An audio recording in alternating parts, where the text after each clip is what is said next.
Hey guys, my name is Divya. I'm a doctor and I've held a management role with a healthcare company for a while.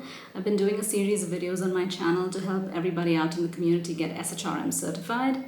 Today, I want to focus on leadership theories. There are always a few questions on the exam on these theories, and they even appear on the mock exam. I think it's important to get to know these theories, not just for the knowledge-based questions, but also for the situational judgment questions, and they would really help you out. So without further ado, let's get right into the video. Okay guys, this is the PowerPoint that I came up with on leadership theories. The first theory to discuss would be the trait theory. This is also known as the great man theory, or the theory which basically tells you that a leader is born with the traits that they're born with.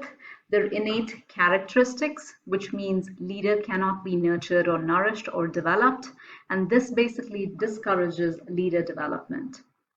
The second important theory would be the behavioral theory, also known as the Blake-Mouton theory. It basically tells you that leadership involves tasks and employees. In other words, there are certain goals that you have to achieve by maintaining certain relationships. It also talks about 5 types of managers based on the tasks and relationships that we've already talked about. One would be country club managers, who are low on task and high on relationships. They create a secure atmosphere but don't want to jeopardize relationships. Second would be impoverished managers, low on both. Authoritarian managers, high on task but low on relationships. The middle road managers, who are midpoint on both. And then the true team leaders, who are high on both, foster a team environment and lead by example. Next, we have the situational leadership theory, which has 3 types of theories underneath it. The first one would be the Hershey-Blanchard theory, which tells you that leaders supply appropriate behavior which meets the needs of the team. Some employees have to be told. This is called telling. This is when the employee is neither motivated nor competent. The next step a leader would perform would be selling. This means that the employee is competent, but he's not motivated. Another thing a leader would be involved in is participating. This is when competent workers can be included in problem solving, so they will ensure that these competent workers actually participate. The next step would be delegating, which is when you grant competent workers the authority or autonomy they deserve so they can actually get things done and start contributing. The second situational leadership theory would be the feedless contingency theory. This means that there are various situations, favorable and unfavorable, and leaders need to ensure that unfavorable situations are molded to make a situation favorable. Situation favorableness occurs when relationships are strong and structure and requirements are clear. And when there are unfavorable situations, leaders must improve relationships, break down complex projects into meaningful tasks, and exercise power as needed. The third situational leadership theory would be the path goal theory. Leaders' role is to coach and develop. They must address different types of employee needs. Maybe an employee needs to be directed.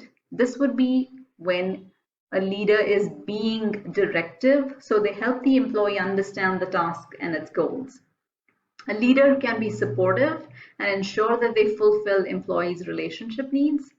A leader can ensure achievement, which means that they motivate the employee by setting challenging goals. A leader can be participative, and they provide more control over work and leverage group expertise through participative decision making. A participative role for the leader basically means that they ensure that the competent employees are participating in decision making, which would benefit both the goals and ensure that the path is carved towards achieving the goal that they want to.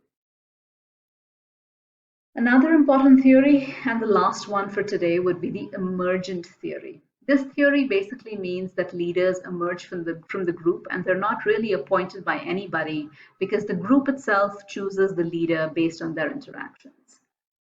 So we've discussed all the leadership theories, guys, and I also came up with 3 questions so we can review what we just did. Question number 1. Bob interacts with the team and has been working in the team for 5 years. Management wants to appoint him as the leader as the team looks up to him. This would be based on which theory?